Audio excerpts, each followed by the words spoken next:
Doctrina espírita para principiantes. Introducción al estudio de la doctrina que ilumina conciencias y consuela corazones.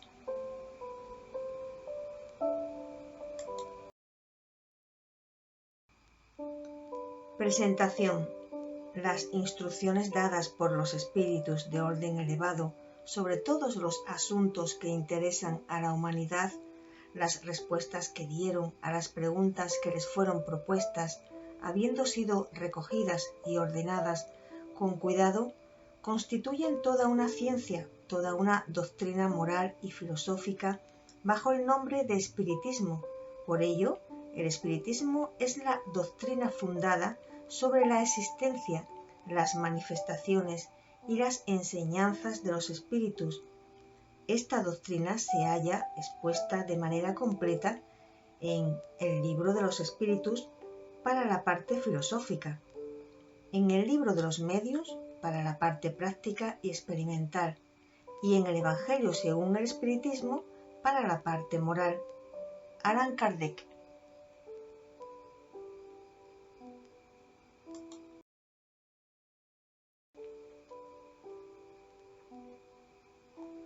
¿Por qué conocer el espiritismo? La cepa de la vid es emblema del trabajo del Creador, encontrándose reunidos en ella todos los principios materiales que mejor pueden representar el cuerpo y el espíritu. El cuerpo es la cepa, el espíritu es el licor, y el alma, o espíritu, unido a la materia, es el grano.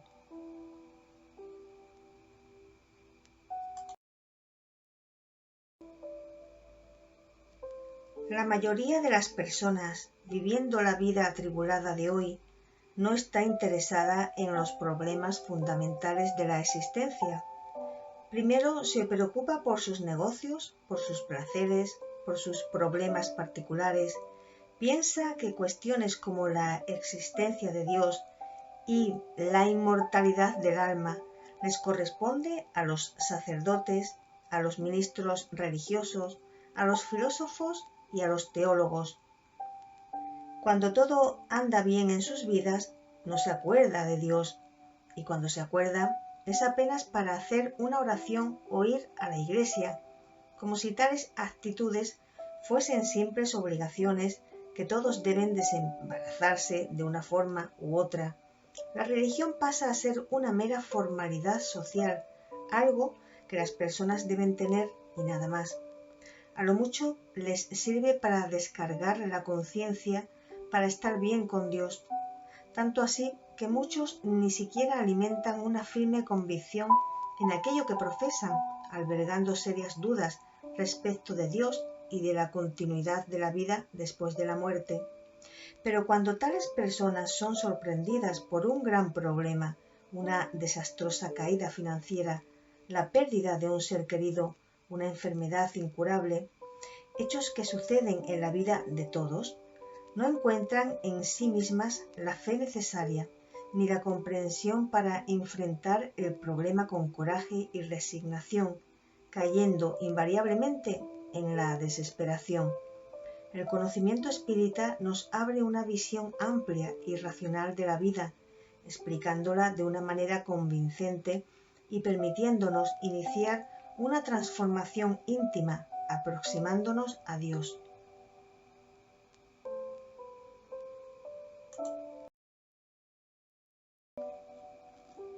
La doctrina espírita. Capítulo 1. Antecedentes. Los hechos concernientes a las revelaciones de los espíritus o fenómenos mediúnicos provienen de la más remota antigüedad. Son tan viejos como nuestro mundo y siempre han ocurrido en todos los tiempos y en todos los pueblos. La historia al respecto está repleta de esos fenómenos de intercomunicación espiritual. El hombre primitivo mantenía contacto con el mundo invisible, colocaba el cráneo del difunto fuera de la caverna en dirección al este, pensando que de ese modo el alma del fallecido no volvería. En la antigüedad, en India, China y Egipto, recibían mensajes del otro lado de la vida a través de sacerdotes, hierofantes y pitonisas. Sócrates, desde la infancia, era inspirado por Daimon, su espíritu guía. Historiadores confirmaron que la inmortalidad del alma y la comunicación espiritual han estado presentes en las culturas antiguas como facultad natural, sexto sentido o facultad epsi.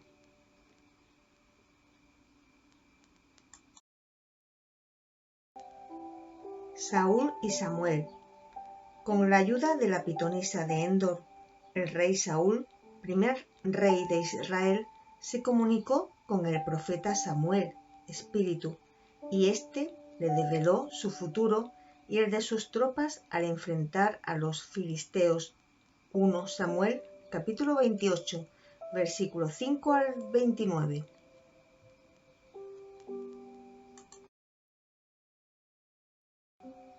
Teresa de Ávila, 1515 al 1582, conocida como la más grande mística de la Iglesia, presentó diversos fenómenos como el éxtasis, el sonambulismo más depurado, el cual fue presentado por el artista Lorenzo Bernini.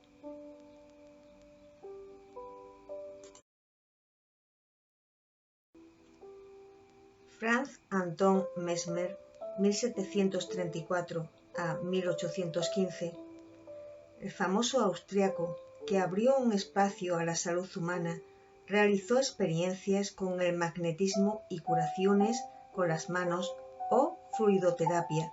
Entre ellas curó a María Antonieta de una jaqueca.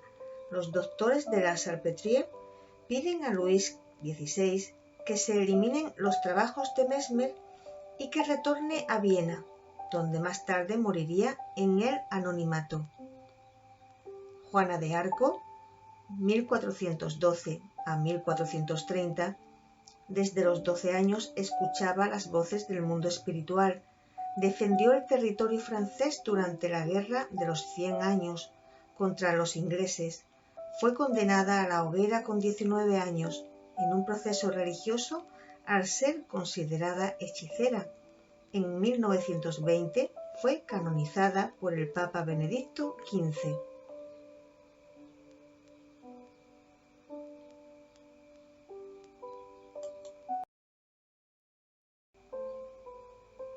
El Nuevo Testamento muestra una amplia visión de ese contacto, llamando a la mediunidad como carismas o dones y a los médiuns como profetas. El libro Hechos de los Apóstoles ofrece un riquísimo contenido de fenomenología paranormal practicada por los seguidores de Jesús. En la Edad Media se destaca la figura admirable de Juana de Arco, la gran médium, quien escuchaba voces del cielo.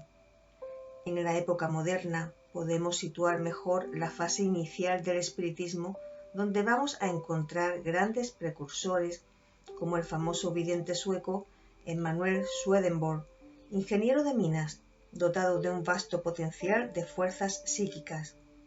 En 1775 aparece la figura de Franz Anton Mesmer, descubridor del magnetismo curador, quien reconoce el poder curativo mediante la imposición de las manos o fluidoterapia.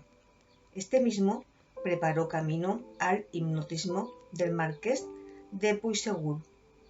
Andrew Jackson Davis, magnífico sensitivo, clarividente y vidente norteamericano, predijo en el libro Principio de la Naturaleza el advenimiento del espiritismo, preparando el terreno antes de que se inicie la revelación espírita.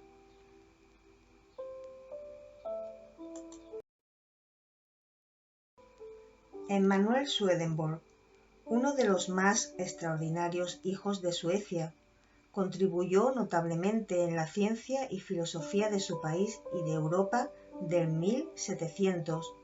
En los últimos 30 años de su existencia se dedicó a las visiones interiores, a la mediunidad y clarividencia que se habían desarrollado en él. En abril de 1774, en Londres, afirmó: «El Señor abría los ojos de mi espíritu para ver, estando perfectamente despierto, lo que sucedía en el otro mundo y para conversar con plena conciencia con los ángeles y los espíritus. Nos informa Immanuel Kant en la obra Sueños de un visionario que en 1756 Swedenborg se encontraba con unos amigos en Gothenburg, a 400 kilómetros de Estocolmo. A las 18 horas, el vidente anunció que había estallado un incendio en dirección de su misma casa. A las 20 horas, demostró gran perturbación por los daños producidos, pero en ese momento se calmó y exclamó con alegría que el incendio paró 3 puertas antes que la suya. 2 días después se confirmó la noticia llegada de Estocolmo. Andrew Jackson Davis, 1826 a 1910. Sensitivo, considerado por Sir Arthur Conan Doyle como el profeta de la nueva revelación. El 6 de marzo de 1884, Davis fue tomado por una fuerza que lo hizo volar en espíritu desde la pequeña ciudad donde vivía hasta las montañas de Catskill, distante unas 40 millas de su casa. Swedenborg fue uno de los mentores espirituales. Sir Arthur Conan Doyle, 1859 a 1930, célebre por su personaje de ficción Sherlock Holmes, manifestó que los fenómenos espíritas eran hasta ese momento esporádicos y que ahora presentaban una secuencia metódica.